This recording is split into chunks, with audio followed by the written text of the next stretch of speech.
ನಮಸ್ತೆ ಟಿವಿ 20 ಕನ್ನಡ ವಾಹಿನಿಗೆ ಸ್ವಾಗತ. ದೇವದುರ್ಗ ತಾಲೂಕಿನ ಜಾಲಹಳ್ಳಿಯ ಶ್ರೀ ಭಾಗ್ಯವಂತಿ ಹಿರಿಯ ಪ್ರಾಥಮಿಕ ಶಾಲೆಯ ಕಾರ್ಯದರ್ಶಿ ಶರಣು ಹೂನಸಗಿ ವಿರುದ್ಧ ವಿದ್ಯಾರ್ಥಿಗಳ ಪಾಲಕರು ಹಾಗೂ ಸಾರ್ವಜನಿಕರಿಗೆ ಜೀವ ಬೆದರಿಕೆ ಹಾಕಿರುವ ಆರೋಪದ ಹಿನ್ನೆಲೆ ಜಾಲಹಳ್ಳಿಯಲ್ಲಿ ಪ್ರತಿಭಟನೆ ತೀವ್ರಗೊಂಡಿದೆ.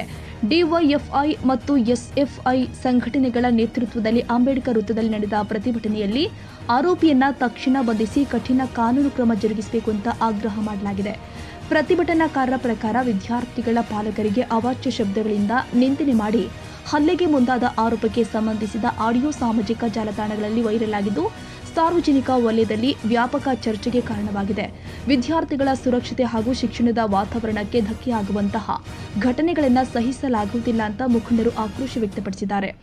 ಶಾಲೆಯಲ್ಲಿನ ಮೂಲಭೂತ ಸೌಲಭ್ಯಗಳ ಕೊರತೆ ಕುರಿತು ಪ್ರಶ್ನಿಸಿದ ಉದ್ಯಮಿ ದಿನೇಶ್ ಕುಮಾರ್ ಅವರಿಗೆ ಕಾರ್ಯದರ್ಶಿ ಶರಣು ಹೂನಸಗಿ ಅವಾಚ್ಯ ಶಬ್ದಗಳಿಂದ ನಿಂದಿಸಿ ಹಲ್ಲೆ ಮಾಡಿ ಹಾಗೂ ಜೀವ ಬೆದರಿಕೆ ಹಾಕಿರುವ ಆರೋಪವೂ ಕೇಳಿಬರ್ತಾ ಇದೆ. ದಿನೇಶ್ ಕುಮಾರ್ ನೀಡಿದ ದೂರಿನ ಪ್ರಕಾರ ಶಾಲೆಗೆ ಭೇಟಿ ಕೊಟ್ಟ ವೇಳೆ ಸೌಲಭ್ಯಗಳ ಕೊರತೆಯ ಕುರಿತು ಪ್ರಶ್ನೆ ಮಾಡಿದ ಕಾರಣಕ್ಕೆ ಕಾರ್ಯದರ್ಶಿ ಕೋಪಗೊಂಡು ನಿಂದನೆ ಮಾಡಿದ್ದು, ಬಳಿಕ ತಲೆ ಹಿಡಿದು ಜಕ ನಡೆಸಿ ಚಪ್ಪಲಿಯಿಂದ ಹಲ್ಲೆ ಮಾಡಿದ್ದಾರೆ ಎಂದು ದೂರಿನಲ್ಲಿ ಉಲ್ಲೇಖ ಮಾಡಲಾಗಿದೆ. ಘಟನೆಯ ಸಂಪೂರ್ಣ ಸಂಭಾಷಣೆಯನ್ನ ದಿನೇಶ್ ಕುಮಾರ್ ತಮ್ಮ ಮೊಬೈಲ್ನಲ್ಲಿ ದಾಖಲಿಸಿಕೊಂಡಿದ್ದು ಆಡಿಯೋ ವೈರಲ್ ಆದ ಬಳಿಕ ಜಿಲ್ಲಾದ್ಯಂತ ಚರ್ಚೆಗೆ ಗ್ರಾಸವಾಗಿದೆ. ಇದೇ ವೇಳೆ ಶರಣು ಹೂನಸಗಿ ವಿರುದ್ಧ ಈ ಹಿಂದೆಯೂ ಕೂಡ ಹಲವು ಪ್ರಕರಣಗಳು ದಾಖಲಾಗಿರುವುದಾಗಿ ಪ್ರತಿಭಟನಾಕಾರರು ಆರೋಪಿಸಿದರು. ಘಟನೆಗೆ ಸಂಬಂಧಪಟ್ಟಂತೆ ದಿನೇಶ್ ಕುಮಾರ್ ನೀಡಿದ ದೂರಿನ ಮೇರೆಗೆ ಜಾಲಹಳ್ಳಿ ಪೊಲೀಸ್ ಠಾಣೆಯಲ್ಲಿ ಭಾರತೀಯ ನ್ಯಾಯ ಸಂಹಿತೆ 2023ರ ಕಲಂ 115(2), 352 ಹಾಗೂ 351ರ ಅಡಿಯಲ್ಲಿ ಅಪರಾಧ ಸಂಖ್ಯೆ 0122/2026 ಪ್ರಕರಣ ದಾಖಲಾಗಿದ್ದು ಪೊಲೀಸರು ತನಿಖೆ ಮುಂದುವರೆಸಿದ್ದಾರೆ. ಜಾಲಹಳ್ಳಿಯಲ್ಲಿ ಸುಮಾರು ಖಾಸಗಿ ಶಾಲೆಗಳು ಶಿಕ್ಷಣವನ್ನು ಕೊಟ್ಟು ತಮ್ಮದೇ ಆದಂಥ ಸಾಮಾಜಿಕ ಮತ್ತು ಶೈಕ್ಷಣಿಕ ಸೇವೆಯನ್ನು ಮಾಡ್ತಾ ಇದ್ದಾವೆ. ಆ ಎಲ್ಲ ಶಿಕ್ಷಣ ಸಂಸ್ಥೆಗಳಿಗೆ ತಮ್ಮದೇ ಆದಂಥ ನೀತಿ ನಿಯಮಗಳು, ರೀತಿ ರಿವಾಜುಗಳಿಂದ ಶಿಕ್ಷಣ ಸಂಸ್ಥೆಯನ್ನು ನಡೆಸಬೇಕಂತೇಳಿ ಶಿಕ್ಷಣ ಇಲಾಖೆಯಿಂದ ಇವರು ಪರವಾನಗಿಯನ್ನು ತಗೊಂಡು ಬಂದಿರ್ತಾರೆ. ಪರವಾನಗಿಯನ್ನು ತಗೊಂಡು ಬಂದಂಥ ಸಂದರ್ಭದಲ್ಲಿ ಎಲ್ರಿಗೂ ಸಮಾಜದ ಆಸ್ತಿಯನ್ನಾಗಿ ಮಾಡಲಿಕ್ಕೆ, ಅವರ ಮಕ್ಕಳನ್ನ ಭವಿಷ್ಯವನ್ನು ಬೆಳೆಸಲಿಕ್ಕೆ ಅನೇಕ ಶಿಕ್ಷಣ ಸಂಸ್ಥೆಗಳ ಕೊಡುಗೆ ಇದೆ ಜಾಲಹಳ್ಳಿಯಲ್ಲಿ. ಆದರೆ ಈ ವ್ಯಕ್ತಿ ಶರಣು ಹೂನಸಗಿ ಅಂತಕ್ಕಂಥ ವ್ಯಕ್ತಿ 2007ರಿಂದ ಜಾಲಹಳ್ಳಿಯಲ್ಲಿ ಸಣ್ಣ ಶಾಲೆಯನ್ನು ಪ್ರಾರಂಭ ಮಾಡಿಕೊಂಡು ಇಲ್ಲಿವರೆಗೆ ಅನೇಕ ಮೈಲುಗಳನ್ನು ದಾಟಿ ಇವತ್ತು ಪ್ರೌಢ ಶಾಲೆವರೆಗೂ ತನ್ನ ಶಿಕ್ಷಣ ಸಂಸ್ಥೆಯನ್ನು ಬೆಳೆಸ್ತಕ್ಕಂಥ ರೀತಿಯಲ್ಲಿ ಇತರ ಶಿಕ್ಷಣ ಸಂಸ್ಥೆಯನ್ನು ಬೆಳೆಸ್ತಾ ಇಲ್ಲ. ಶಾಲೆಯಲ್ಲಿ ರಾಜಕೀಯ ಇರಬೇಕು, ದ್ವೇಷ ಇರಬೇಕು, ವಿದ್ಯಾರ್ಥಿಗಳ ಮಧ್ಯೆ ಪಾಲಕರ ಮಧ್ಯೆ ಅನೇಕ ಭಿನ್ನಾಭಿಪ್ರಾಯಗಳನ್ನ ಇವತ್ತೆಲ್ಲ ಕಳೆದ ಸುಮಾರು 4-5 ವರ್ಷಗಳಿಂದ ಪಾಲಕರ ಸಭೆಗಳನ್ನು ಕರೆದು ಪಾಲಕರಿಗೆ ಅದರಲ್ಲಿ ತಾರತಮ್ಯ, ಜಾತಿ, ಅದು ಇದು ಅಂತೇಳಿ ಇವತ್ತು ಮೇಲು ಕೀಳು ಅಂತಕ್ಕಂಥ ನೀತಿ ನಿಯಮಗಳನ್ನ ತನ್ನ ಶಾಲೆಯಲ್ಲಿ ಅಳವಡಿಸಿಕೊಂಡಿರ್ತಕ್ಕಂಥದ್ದು ನಾವು ಸಾಕಷ್ಟು ಸಲ ಶಿಕ್ಷಣ ಇಲಾಖೆ ಗಮನಕ್ಕೆ ತಂದಿದ್ದೀವಿ. ಕಳೆದ ವರ್ಷ ಇಲ್ಲಿ ಜೆ ಶಾಲೆಯಲ್ಲಿ ಒಂದು ಚಿಣ್ಣರ ಮೇಳ ನಡೆದಿತ್ತು. ಆ ಚಿಣ್ಣರ ಮೇಳದಲ್ಲಿ ತಾಲೂಕಾ ಶಿಕ್ಷಣಾಧಿಕಾರಿಗಳ ಮೇಲೆ ದಬ್ಬಾಳಿಕೆ ಮಾಡಿ ತಾಲೂಕಾ ಶಿಕ್ಷಣಾಧಿಕಾರಿಗಳ ಮೇಲೆ ಕಾಲರನ್ನ ಶರ್ತನ್ನ ಹಿಡಿಯಕ್ಕೆ ಹೋಗಿ ಅವತ್ತು ರೌಡಿ ಶೀಟ್ ಕೇಸನ್ನು ಹಾಕಿಕೊಂಡಿದ್ದಾರೆ ಮತ್ತು ಜಾತಿ ನಿಂದನ ಪ್ರಕರಣ ಕೂಡ ಇವ್ರ ಮೇಲೆ ದಾಖಲಾಗಿದೆ. ಅದಾದ ನಂತರ ಅಲ್ಲಿಂದ ಇಲ್ಲಿವರೆಗೂ ಶಾಲೆಯಲ್ಲಿ ಕೆಲವೊಂದು ಅಕ್ರಮ ಚಟುವಟಿಕೆಗಳಂತೆ ಈ ನಿಷೇಧಿತ ಚಟುವಟಿಕೆಗಳನ್ನ RSS ಹಿನ್ನೆಲೆ ಇರ್ತಕ್ಕಂಥ ಚಟುವಟಿಕೆಗಳನ್ನ ಶಾಲೆಯಲ್ಲಿ ಮಾಡಿಸಕ್ಕೆ ಹೋದಾಗಲೂ ಕೂಡ ನಾವು ಗಮನಕ್ಕೆ ತಂದೀವಿ. ಆ ಸಂದರ್ಭದಲ್ಲಿ ನಾವು ರಾಜಕೀಯ ಮಾಡ್ತೀವಿ, ನೀವು ರಾಜಕೀಯ ಮಾಡ್ತೀವಿ ಅಂತೇಳಿ ನೇರವಾಗಿ ನಮ್ಮನ್ನ ಸವಾಲಿಸ್ತಿರ್ತಕ್ಕಂಥದ್ದು. ಇಂಥ ವ್ಯಕ್ತಿ ಮೇಲೆ ಕೆಲವೇ ದಿನದಲ್ಲಿ ರೌಡಿ ಶೀಟ್ ಪ್ರಕರಣ ಪ್ರಾರಂಭವಾದಾಗ ಒಬ್ಬ ರೌಡಿ ಶೀಟ್ ಶಾಲೆಯಲ್ಲಿ ಈ ಸಮಾಜವನ್ನು ಬೆಳಗ್ತಕ್ಕಂಥ ಮಕ್ಕಳ ಭವಿಷ್ಯ ಏನಾಗಬೇಕು ಅಂತಕ್ಕಂಥದ್ದು ಇವತ್ತು ನಾವು ಆಲೋಚನೆ ಮಾಡಬೇಕಾದ ಪಾಲಕರು. ಇಂಥ ವ್ಯಕ್ತಿಗಳಿಂದ ಸಮಾಜದಲ್ಲಿ ಎಂಥ ಒಂದು ಶಿಕ್ಷಣ ಸಿಗಲಿಕ್ಕೆ ಸಾಧ್ಯ ಇದೆ. ಇವತ್ತು ಒಬ್ಬ ರಾಜಸ್ಥಾನದ ಮೂಲದ ಹುಡುಗ ತನ್ನ ಮಕ್ಕಳನ್ನ ಶಾಲೆಗೆ ಅಡ್ಮಿಷನ್ ಮಾಡಕ್ ಹೋದಾಗ ಅಲ್ಲಿ ಮೂಲಭೂತ ಸೌಕರ್ಯಗಳಿಲ್ಲ, ಫ್ಯಾನ್ ಇಲ್ಲ, ನೀರಿಲ್ಲ ಅಂತೇಳಿ ಹೇಳಿದ್ದಕ್ಕೆ ಇವತ್ತು ಅವಾಚ್ಯ ಶಬ್ದಗಳಿಂದ ಬಂದು ನಿನ್ನ ಗಿಡಕ್ಕೆ ಕಟ್ಟಾಕಿ ಹೊಡ್ತೀನಿ ಮಗನೇ ಅಂತೇಳಿ ಇವತ್ತು ನೇರವಾಗಿ ಆ ಹುಡುಗನ ಹೇಳ್ತಕ್ಕಂಥದ್ದು. ಅದ್ರ ಮಧ್ಯೆ ಆ ಹುಡುಗ ನಮ್ಮ ಸಂಘಟನೆ ನಾಯಕರಿಗೆ ಫೋನ್ ಮಾಡಿದಾಗ ಅಲ್ಲಿ ಹೋಗಿ ಕೇಳಿದಾಗ ಮತ್ತೆ ಆ ಹುಡುಗನಿರ್ತಕ್ಕಂಥ ಫೋನನ್ನು ಕಸ್ಕೊಂಡು ಅವೆಲ್ಲವನ್ನು ತಾನು ಬೈದಿದ್ದಂಥ ರೆಕಾರ್ಡ್ಗಳನ್ನ ಡಿಲೀಟ್ ಮಾಡಿ ಕಳಿಸಿರ್ತಕ್ಕಂಥದ್ದು. ಇದೆಲ್ಲರೂ ಕೂಡ ಪೊಲೀಸರ ಗಮನಕ್ಕೆ ತಂದ್ರು. ಒಬ್ಬ ರೌಡಿ ಶೀಟರನ್ನ ಇವತ್ತು ಶಾಲೆ ನಡೆಸಲಿಕ್ಕೆ ಬಿಡ್ತಾರೆ ಅಂದ್ರೆ ನಮಗೆ ಅನುಮಾನಗಳು ಬರ್ತಾ ಇದ್ದಾರೆ. ಇಂಥ ವ್ಯಕ್ತಿಗಳನ್ನ ಇದರಿಂದ ಸಮಾಜದಲ್ಲಿ ಎಂಥ ಸ್ವಾಸ್ಥ್ಯ, ಎಂಥ ಮಕ್ಕಳ ಮೇಲೆ ಎಂಥ ಪರಿಣಾಮ ಬೀರ್ತದೆ, ಪಾಲಕರ ಮೇಲೆ ಎಂಥ ಪರಿಣಾಮ ಬೀರ್ತದೆ ಅಂತಕ್ಕಂಥದ್ದು ಇವತ್ತು ಪೊಲೀಸರು ಇವತ್ತು ಅರ್ಥ ಮಾಡ್ಕೋಬೇಕು. ತಕ್ಷಣ ನಿಂತವ್ರನ್ನ ಅರೆಸ್ಟ್ ಮಾಡಿ ಗಡಿಪಾರನ್ನ ಮಾಡ್ಬೇಕಂತಕ್ಕಂಥದ್ದು. ಇವತ್ತು ಸಮಾಜವನ್ನು ಬೆಳೆಸ್ತೀವಂತಕ್ಕ ಸೋಗಿನಲ್ಲಿ ಮುಖವಾಡ ಹಾಕೊಂಡು ಬಂದು ಇಂಥವೆಲ್ಲ ಪಾಲಕರು, ಇದು ಒಂದೇ ಪಾಲಕರಲ್ಲ, ಕೆಲವರು ಬಂದು ಏನಿಲ್ಲ ಆ ಮಕ್ಕಳು ಟಿಸಿ ಕಿತ್ಕೊಂಡ್ ಬರುವಾಗ ಅನೇಕ ಶಬ್ದಗಳನ್ನು ಅನ್ಸ್ಕೊಂಡ್ ಬಂದಿದ್ದಾರೆ. ಹಂಗಾಗಿ ಇವತ್ತು ನೀವೆಲ್ಲರೂ ಪಾಲಕರು ದಯವಿಟ್ಟು ಅರ್ಥ ಮಾಡ್ಕೋಬೇಕು. ಭಾಗ್ಯವಂತಿ ಅಂತಕ್ಕಂಥ ಶಿಕ್ಷಣ ಸಂಸ್ಥೆ ಅದು ಅನಾಧಿಕೃತವಾಗಿ ಬೇರೆ ಜಾಗದಲ್ಲಿ ನಡೀತಕ್ಕಂಥ ಶಿಕ್ಷಣ ಸಂಸ್ಥೆ. ಅದಕ್ಕೆ ಯಾವುದೇ ರೀತಿಯಾದಂಥ ಡಾಕ್ಯುಮೆಂಟ್ರಿ ಇಲ್ಲ, ಇವತ್ತು ಏನೇ ಇಲ್ಲ. ಇವತ್ತು ಸರ್ಕಾರ ನಿಯಮ ಪ್ರಕಾರ ಒಂದು ಶಾಲೆ ಪ್ರಾರಂಭ ಮಾಡಬೇಕಂದ್ರೆ 10 ವರ್ಷದ ಒಳಗಾಗಿ ಸ್ವಂತ ಬಿಲ್ಡಿಂಗ್ ಅನ್ನು ತೋರಿಸ್ಬೇಕು. ಇವತ್ತು ಅವ್ರಿಗೆ ಸ್ವಂತ ಬಿಲ್ಡಿಂಗ್ ಇಲ್ಲ, ಬಾಡಿಗೆ ಬಿಲ್ಡಿಂಗ್ ಅಲ್ಲಿ ಶಾಲೆ ನಡೆಸ್ತಾ ಇದ್ದಾರೆ.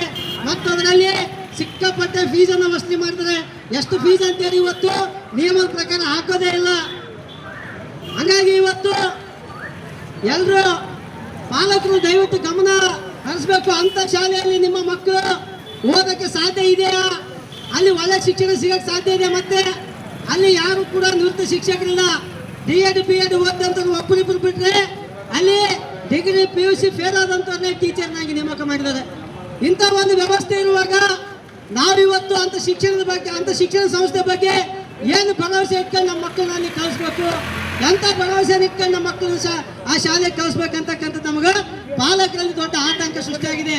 ಪಾಪ ರಾಜಸ್ಥಾನದ ಮೂಲದ ವ್ಯಕ್ತಿ ತನ್ನ ಮಕ್ಕಳನ್ನ ಶಾಲೆ ಯೋಗಕ್ಷೇಮ ವಿಚಾರ ಮಾಡಕ್ ಹೋದಾಗೆ ಅವನ ಮೇಲೆ ಹಲ್ಲೆ ಮಾಡಿ ಅವನ ಬೈದು ಕಳಿಸಿರ್ತಕ್ಕಂಥದ್ದು. ಇದು ಎಂಥ ದುಷ್ಟ, ನೀನು ಕರ್ನಾಟಕದಲ್ಲಿ ಬಾಳು ಮಾಡ್ತೇನೆ ಅಂತೇಳಿ ಅವನಿಗೆ ಧಮಕಿ ಆಗ್ತಕ್ಕಂಥದ್ದು.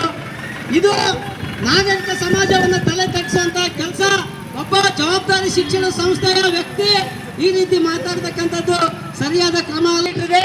ಇವ್ರನ್ನ ತಕ್ಷಣ ಮತ್ತೆ ಕೇಸನ್ನ ಮಾಡಿ ಇವ್ರ ಶಿಕ್ಷಣ ಸಂಸ್ಥೆಯನ್ನ ಬ್ಲಾಕ್ ಮಾಡ್ಬೇಕಂತೇಳಿ ಇವತ್ತು DYFI ಮತ್ತು SFI ಸಂಘಟನೆಗಳು ಒತ್ತಾಯ ಮಾಡ್ತವೆ ಅಂತಕ್ಕಂಥದನ್ನ ಈ ಸಂದರ್ಭದಲ್ಲಿ ಹೇಳ್ತಾ ನನಗೆ ಈ ತರದೆಲ್ಲ ಮಕ್ಕಳಲ್ಲಿ ವಿಷ ಬೀಜ ಬಿತ್ತಿ ನಮ್ಮ ಮಕ್ಕಳು ಒಳ್ಳೆ ಶಿಕ್ಷಣ ಕಲಿಬೇಕಂತ ಹೋಗ್ತಿದ್ರೆ, ನಮ್ಮ ಮಕ್ಕಳು ಡಾಕ್ಟ್ರು, ಇಂಜಿನಿಯರು ಮತ್ತೊಂದು ಆಗ್ಬೇಕು, ಅಲ್ಲಿ ಏನೋ ಒಂದು ಖಾಸಗಿ ಶಾಲೆಯಲ್ಲಿ ಒಳ್ಳೆ ಎಜುಕೇಶನ್ ಸಿಗುತ್ತಂತ ಹೋಗ್ತಿದ್ರೆ ಅವರು ಮಕ್ಕಳಲ್ಲಿ ಧರ್ಮ ಜಾತಿ ಅನ್ನುವ ವಿಷಯದ ಬೀಜ ಬಿತ್ತಿಗೆಸಿ ಇಡೀ ಒಂದು ನಮ್ಮಲ್ಲಿ ಶಾಂತಿ ಸೌಹಾರ್ದತೆ ಇರುವಂತ ನಮ್ಮ ಜಾಲಹಳ್ಳಿ ಪಟ್ಟಣದಲ್ಲಿ ಒಂದು ವಿಷ ಬೀಜ ಬಿತ್ತಿ ಒಂದು ಸೌಹಾರ್ದತೆನ ಕೆಡಿಸುವಂತ ಮತ್ತೆ ಇಲ್ಲಿ ವಾತಾವರಣ ಕೆಡಿಸುವಂತ ವ್ಯವಸ್ಥೆ ಆ ಒಂದು ಶಾಲೆಯಲ್ಲಿ, ಭಾಗವಂತಿ ಶಾಲೆಯಲ್ಲಿ ನಡೀತಿದೆ. ಈಗಾಗಲೇ ಆ ಶರಣ ಉಳಿಸಿ ಮೇಲೆ ರೌಡಿ ಶೀಟರು, ಜಾತಿ ನಿಂದನೆ ಮತ್ತೆ ಅಧಿಕಾರಿಗಳ ಮೇಲೆ ಹಲ್ಲೆ ಮಾಡಿರೋ ಪ್ರಕರಣ ಕೂಡ ಸಾಕಷ್ಟು ಇದಾವೆ. ಆ ಮಾನ್ಯತೆ ರದ್ದು ಮಾಡ್ಬೇಕಂತೇಳಿ ಈಗಾಗಲೇ ಹೋರಾಟ ಮಾಡಿದ್ದೀವಿ. ಮತ್ತೆ ತನಿಖೆ ಹಂತದಲ್ಲಿದೆ, DDP ಹಂತದಲ್ಲಿದೆ, ಅದು ನಡೆದಿದೆ ಒಂದ್ ಕಡೆ ಅಂತ. ಆದ್ರೆ ಮತ್ತೊಂದು ಕಡೆ ಇವತ್ತೇನು ಪಾಲಕರಿಗೆ ಕರೆಸಿ ಒಬ್ಬ ರಾಜಸ್ಥಾನದ ಮೂಲದ ವ್ಯಕ್ತಿಗೆ ಕರೆಸಿ ನೀವು ಹಲ್ಲೆ ಮಾಡ್ತೀರಂದ್ರೆ ಉಳಿದಂತ ಸೌಹಾರ್ದತೆ ಇರುವಂತ ಪ್ರಗತಿಪರ ವಿಚಾರವಂತ ಸಂಘಟನೆಗಳೇನ ಕೈ ಕಟ್ಕೊಂಡು ಕೂತವನ್ರಿ ಸ್ವಾಮಿ, ಕೈ ಕಟ್ಕೊಂಡು ಕೂತಿಲ್ಲ. ನೀವು ಅವ್ರ ಜೊತೆ ನಾವು ಕೂಡ ಒಳ್ಳೆದಕ್ಕೆ, ಅವ್ರ ಜೊತೆ ನಾವು ಕೂಡ ನಮ್ಮ ಪ್ರಗತಿಪರ ಸಂಘಟನೆಗಳು, ಜಾಲಹಳ್ಳಿಯಲ್ಲಿ ಇರುವಂತ ಬುದ್ಧಿಜೀವಿಗಳು ಎಲ್ಲರೂ ಕೂಡ ಅಂತರು. ಬಟ್ ಆದ್ರೆ ನೀನು ಕೂಡ ರಾಜಸ್ಥಾನದಿಂದ ಬಂದ್ಗೇಸಿ ನೀ ಕರ್ನಾಟಕದಲ್ಲಿ ನಡೆಯಲ್ಲ ಅಂತ ರಾಜಸ್ಥಾನದವ್ರಿಗೆ ಗದರಿಸ್ತಿರಲ್ಲ. ನಿಂದೆ ಊರು ಸ್ವಾಮಿ ನಾ ಕೇಳ್ತಿರೋದು, ನಿಂದೆ ಊರು ಸಹ ನಿಂದು ಜಾಲಹಳ್ಳಿನಾ? ನೀನು ದೌರ್ಜನ್ಯ ಮಾಡಿ ಪ್ರಜಾಪ್ರಭುತ್ವ ವ್ಯವಸ್ಥೆಯಲ್ಲಿ ಒಬ್ಬ ಮನುಷ್ಯ ಎಲ್ಲಿಯಾದ್ರೂ ಬದುಕ್ಬೋದು, ಎಲ್ಲಿಯಾದ್ರೂ ಇರ್ಬೋದು, ಅದನ್ನ ಹಕ್ಕಿದೆ. ಈಗ ಸಂವಿಧಾನದಲ್ಲಿದೆ. ಸಂವಿಧಾನ ಬಿಟ್ಟು ನೀನು ಬೇರೆ ಕಡೆ ಏನಾರು ಓದ್ತಿದ್ಯಾ? ನಿನ್ನ ಸಿದ್ಧಾಂತ, ನಿನ್ನ RSS ಏನು ಸಿದ್ಧಾಂತ ಇದೆಯಲ್ಲ, ನೀನು ಅದ್ರ ಪ್ರಕಾರ ನೀನು ಮಾಡ್ತಿದ್ಯಾ? ಅದು ಈ ಒಂದು ಜಾಲಹಳ್ಳಿಯಲ್ಲಿ ನಡೆಯಲ್ಲ ಸ್ವಾಮಿ. ಶರಣ ಉಳಿಸಿದವ್ರೆ, ನಿನ್ನ RSS ಮೈಂಡು ನೀನು ಏನೋ ಓದ್ತಿದೆಯಲ್ಲ ಅದು ಈ ಜಾಲಹಳ್ಳಿಯಲ್ಲಿ ನಡೆಯಲ್ಲ. ಎಚ್ಚರಿಕೆ. ನೀವು ಕೂಡಲೇ ಪೊಲೀಸ್ ಇಲಾಖೆ ಎಚ್ಚೆತ್ತುಕೊಂಡು ಅವ್ರನ್ನ ಬಂಧಿಸಿ ಏನು ಗಡಿಪಾರು ಮಾಡಿಲ್ಲ ಅಂದ್ರೆ ಮುಂದಿನಲ್ಲಿ ಜಾಲಹಳ್ಳಿ ಬಂದ್ ಮಾಡ್ಬೇಕಾಗುತ್ತೆ. ಜಾಲಹಳ್ಳಿ ಬಂದ್ ಮಾಡ ರಸ್ತೆ ರೋಕ ಮಾಡ್ಬೇಕಾಗುತ್ತೆ. ಬೇರೆ ಬೇರೆ ಪ್ರಗತಿಪರ ಸಂಘಟನೆಗಳು ಬೇರೆ ಬೇರೆ ಸಂಘಟನೆ ಜೊತೆ ಸಭೆ, ಈ ನಾಳೆನೇ ಸಭೆ ನಾವು ಮಾಡ್ತಿದ್ದೀವಿ. ಸಭೆ ಮಾಡಿ ಮುಂದಿನ ತೀರ್ಮಾನ ಏನಂತ ನಾವು ಕೂಡ ಚರ್ಚೆ ಮಾಡ್ತೀವಿ. ಮುಂದೆ ಈ ಕೂಡಲೇ ಆತನ ಬಂಧಿಸಬೇಕು. ಪೊಲೀಸ್ ಇಲಾಖೆಗೆ ನೀವು ನಮ್ಗೆ ಹೋರಾಟಕ್ಕೆ ಅನುಮತಿ ಕೊಟ್ಟಿಲ್ಲಲ್ಲ, ಆಯ್ತು ನಾವು ಹೋರಾಟ ಮಾಡ್ತಿದ್ದೀವಿ, ನಮ್ಮನ್ನು ಬಂಧಿಸ್ರಿ. ಬಟ್ ನಾವು ಹೇಳ್ತಿದ್ದೀವಿ ಅವ್ರು ಕೂಡಲೇ ನೀವು ಬಂಧಿಸಿ ಗಡಿಪಾರು ಮಾಡ್ಬೇಕು. ಯಾಕಂದ್ರೆ ಇಲ್ಲಿ ಸೌಹಾರ್ದತೆ ಇರುವಂತ ಒಂದು ಜಾಲಹಳ್ಳಿಯಲ್ಲಿ ವಿಷ ಬೀಜ ಬಿತ್ತಿ ಜನರ ಮಧ್ಯದಲ್ಲಿ ಕೋಮು ವಿಷ ಬೀಜ ಬಿತ್ತಿದ್ದಾರೆ. ಆ ವ್ಯಕ್ತಿಯ ಸಾಕಷ್ಟು ಸಲ ನಾವು ಹೇಳಿದ್ದೀವಿ ಆತರ ಯಾವ ರೀತಿ ನೀವು ಹೊರಗಡೆ ಆತ ಇಷ್ಟು ರಾಜಾರೋಷವಾಗಿ ಓಡಾಡ್ಕೊಂತ ಮತ್ತೆ ತನ್ನಲ್ಲಿ ಇರುವಂತ ಉಳುಕನ್ನು ಬಿಟ್ಟು ಬೇರೆ ಬೇರೆ ಇದನ್ನ ಸಮಸ್ಯೆಗಳನ್ನ ಬೇರೆ ಬೇರೆ ಶಾಲೆಗಳ ಬಗ್ಗೆ ಮಾತಾಡಕೊಂಡಾನ. ಅದರ ನೈತಿಕತೆ ಕೂಡ ಇಲ್ಲ.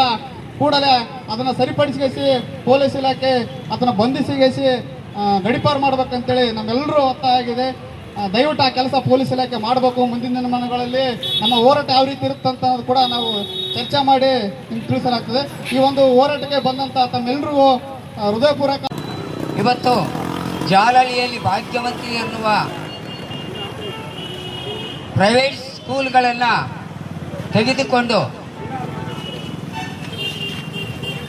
ಇವತ್ತು ಅವರು ಮಾಡ್ತಕ್ಕಂಥ ಶಿಕ್ಷಣದ ಸೇವೆ ಯಾವ ಮಟ್ಟಿಗೆ ಇದೆ ಅಂತ ನಾವು ಆಲೋಚನೆ ಮಾಡ್ತಕ್ಕಂಥದ್ದು, ಬಹಳ ವಿಚಾರ ಮಾಡ್ತಕ್ಕಂಥದ್ದು.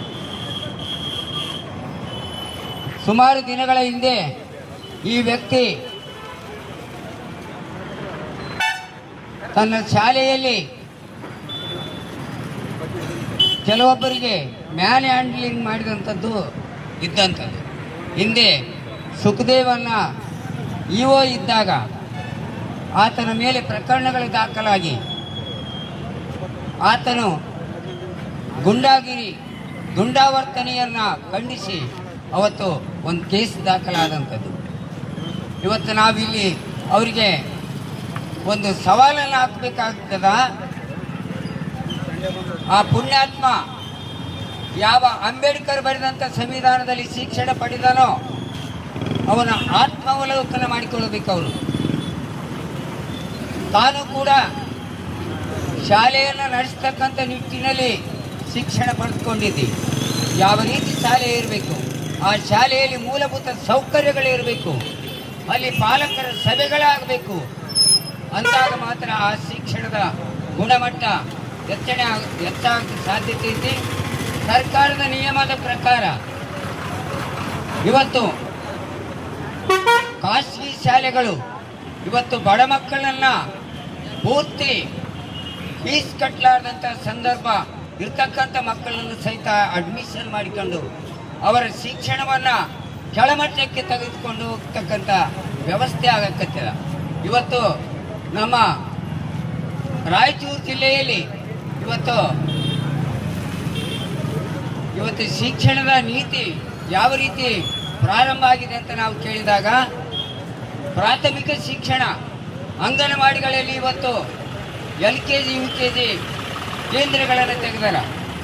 ದಯವಿಟ್ಟು ನಮ್ಮ ಪಾಲಕರು LKG UKG ಅಂಗನವಾಡಿಯಲ್ಲಿ ಅಡ್ಮಿಷನ್ ಮಾಡಬೇಕು. ಜೊತೆಗೆ ಇವತ್ತು ಖಾಸಗಿ ಶಾಲೆಗಳಲ್ಲಿ ನಮ್ಮ ಶಬೀರ್ ಹೇಳಿದಂಗೆ ತರಬೇತಿ ಹೊಂದಲಾರದಂಥ ಶಿಕ್ಷಕರನ್ನ ಅಲ್ಲಿ ಬಳಸಿಕೊಂಡು ಕಡಿಮೆ ಪಗಾರ ಕೊಟ್ಟು ಅವ್ರನ್ನ ದುಡಿಸ್ಕೊಳ್ತಕ್ಕಂಥ ಕೆಲಸ ಆಗಕತ್ತಿರ. ಆ ಒಂದು ವ್ಯವಸ್ಥೆ ಇವತ್ತು ಎಲ್ಲರಿಗೂ ಗೊತ್ತೈತಿ. DDPI ಗೊತ್ತದ, ಶಿಕ್ಷಣ ಇಲಾಖೆ ಎಲ್ಲರಿಗೂ ಗೊತ್ತದ, ಪೊಲೀಸ್ ಇಲಾಖೆಗೆ ಗೊತ್ತದ. ಇವತ್ತು ನಾವು ನೇರವಾದ ಇದ್ದರೆ ನಾವಿಲ್ಲಿ ರಸ್ತಾರೋಕ ಮಾಡ್ತಕ್ಕಂಥ ನಿಟ್ಟನ್ನು ನಾವು ತೆಗೆದುಕೊಳ್ಳಬೇಕಾಗ್ತದ.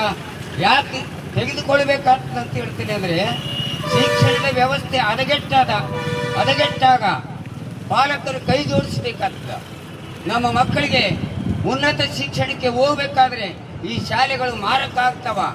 ಪ್ರೈವೇಟ್ ಸ್ಕೂಲ್ಗಳು ಉನ್ನತ ಶಿಕ್ಷಣಕ್ಕೆ ಹೋಗ್ಲಾರ್ದಂಥ ವ್ಯವಸ್ಥೆ ನೋಡಿಕೊಳ್ಳಕತ್ತಾರ. ಇಂದ ನಾವು ಕೇಳ್ತಿದ್ವಿ, ದಲಿತರ ಮಕ್ಕಳು ಶಾಲೆಯಲ್ಲಿ ಓದಕ್ಕೆ ಹೋಗ್ಬೇಕಾದ್ರೆ ಅವ್ರಿಗೆ ಶಿಕ್ಷಣ ಕೇಳಬಾರ್ದಂತ. ಪ್ರತಿಭಟನೆಯಲ್ಲಿ ದಲಿತ ಮುಖಂಡ ಸಾಬಣ್ಣ ಕಮಲದಿನ್ನಿ, SFI ಮುಖಂಡ ಮಾಲಿಂಗ ದುಡಿಮನಿ, ರಾಜ್ಯ ಕಾರ್ಮಿಕ ಮುಖಂಡ ಶಬ್ಬೀರ್ ಜಾಲಹಳ್ಳಿ ಸೇರಿ ಹಲವರು ಭಾಗವಹಿಸಿದ್ರು. ಖಾಜಾ ಹುಸೇನ್ ಬಾಬಾ ಜಾಲಹಳ್ಳಿ, TV20 ಕನ್ನಡ.